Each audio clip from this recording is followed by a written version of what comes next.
ওইখানে আমাকে এমন ভাবে মারছে আমার খালের মধ্যে। অভিনেত্রী তানজিন তিশার কাছে নাকি মায়ের খাইছে অভিনেত্রী সামিয়া অথই। মায়ের খায় আফা লাইভে এসে কান্না করতেছে। কথা হইল গিয়ে আফা মায়ের খায় লাইভে আইসেন, এটা কোনো কথা? মায়ের দিয়ে আসাটা সাহসিকতার পরিচয় আসছিল।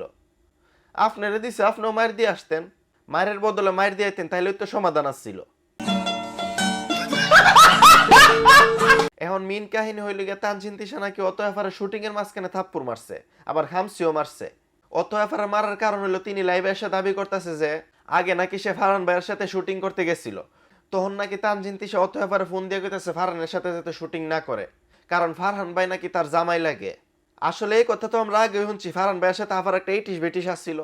তখন তিশা আবার মনে সহ্য হয়েছে না কেউ ফারহান ভাইয়ের সাথে ভিডিও করুক বা শুটিং করুক। শুধু অথয়া ফানা পায়েলা পারও নাকি কইছে যে শুটিং না করতো, ফারহান নাকি তার জামাই লাগে। তিশা আফা, ফারহান ভাই যখন আপনার জামাই লাগে আপনি ফারহান ভাইয়ের কুলে নিয়ে বয়ে থাকতেন, মানুষের শুটিং করবো, শুটিং করার মধ্যে বাধা দিবার কি আসছিল? এখন শত্রুতার জেরে তার শুটিং এর মাঝখানে থাপ্পড় মারছেন, খামসি মারছেন। ইতিহাস সাক্ষী দুনিয়ার মধ্যে যত বড় ঝগড়া বেশিরভাগ বাতার লাগিও।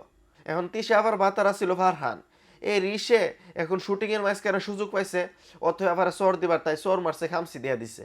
তারপরে তিশা আফা আবার আইসা বলতাছে এটা নাকি শুটিং এর অংশ আসছিল, চর দেওয়া থাপ্পড় দেওয়া পাগলের মতো শুটিং এর অংশ আসছিল এটা। আফা চর খামসি দিয়ে এখন একবারে শুটিং এর অংশ বানাই দিছে।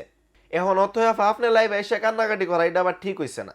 আপনি লাইভে না আইসা আফা যেমনি আপনার দিছে আপনি আবার এমনি দিয়ে আইসা পড়তেন, তাইলে ঘটনা সমান সমান হয়ে যেত। এখন কথা হইলো গিয়ে এই ঘটনা যদি সত্যি হয় তাহলে তিশা আফার বিরুদ্ধে অ্যাকশন নেওয়া উচিত, কারণ শুটিং এর মাঝখানে এগুলো করা একবারে ঠিক না। কথা হইলো গিয়া শুটিং হইলো শুটিং এর জায়গা, বাতার হইলো বাতারের জায়গা। আপনার বাতার হলে রিস থাকলে আপনি সরাসরি কথা কইবেন, সরাসরি সমাধান করবেন।